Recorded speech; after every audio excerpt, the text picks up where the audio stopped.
YouTube రామరాజ్యం channel ప్రేక్షకులకు నమస్కారం. ఈరోజు ప్రధాన అంశం తిరుమల గుండుపై వెంకటేశ నీతో రాజకీయమా అనే అంశంపై విశ్లేషణ. ఈ విశ్లేషణ మీరు చూసే ముందుగా మీరు నా ఛానల్ లైక్ చేయండి, షేర్ చేయండి, అటు తర్వాత సబ్స్క్రైబ్ చేయండి. మీరు నా ఛానల్ లైక్ చేసి షేర్ చేసి సబ్స్క్రైబ్ చేయడంతో పాటు ఇంకా నలుగురికి పంపిస్తే 10 నుంచి 20 మందికి చేరేందుకు మీరే అవకాశం కల్పించినట్లు ఉంటుంది. ఇక అసలు విషయానికి వద్దాం. ఎవరి నమ్మకం వాళ్ళది.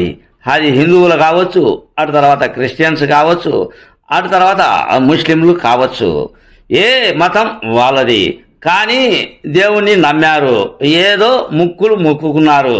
ఆ ముక్కులు మొక్కుకొని మార్పు వచ్చిందో, మానవునిలో మనిషిలో మార్పు వస్తుందో, అది ప్రమాదం కావచ్చు, కష్టాలు కావచ్చు, సుఖాలు కావచ్చు, అటు తర్వాత ఆర్థిక ఇబ్బందులు కావచ్చు, ఏదో ఒక దేవుణ్ణి వాళ్ళు తలుచుకుంటారు.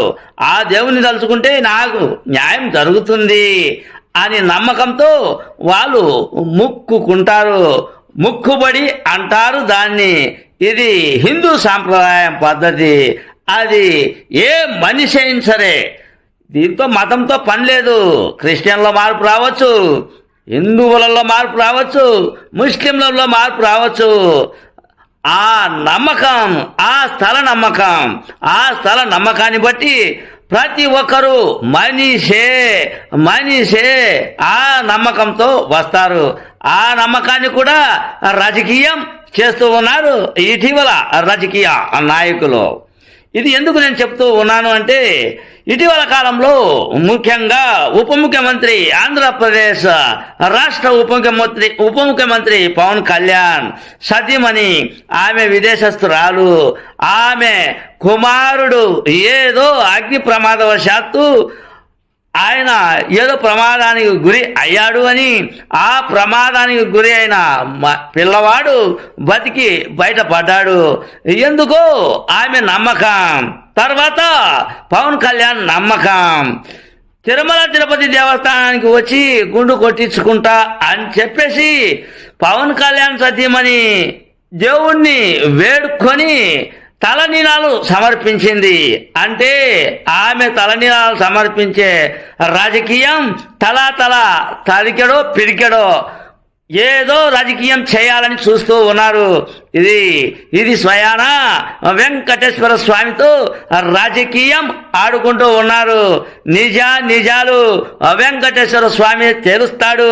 వెంకటేశ్వర స్వామితో ఆడుకున్న పెద్దలు ఆ వెంకటేశ్వర స్వామికి కిరీటం పెట్టిన పెద్దలు, వెంకటేశ్వర స్వామితో ఎన్నో రకాలైన లావాదేవీలు చూసుకున్న పెద్దలు ఎంతమందిని వెంకటేశ్వర స్వామిని చూసింటాడు.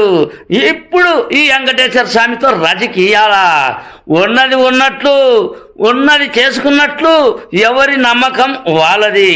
ఆ నమ్మకాన్ని వమ్మి చేస్తూ రాజకీయం చేస్తే వెంకటేశ్వర స్వామి ఏం చేస్తాడో ఆలోచించుకోండి.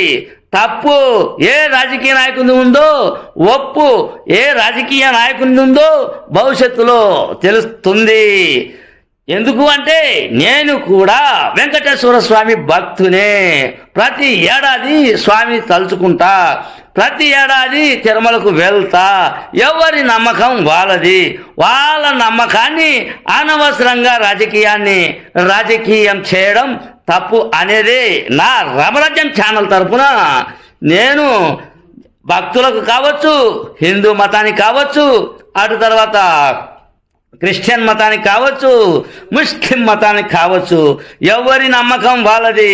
నమ్మకంతో రాజకీయం ఆడుకోకండి అనే ఈ చిన్న వీడియోతో మీ ముందుకు వచ్చా. తప్పులు ఉంటే క్షమించగలరు. మీ సీనియర్ జర్నలిస్ట్ దేరంగా కృష్ణయ్య. నమస్తే.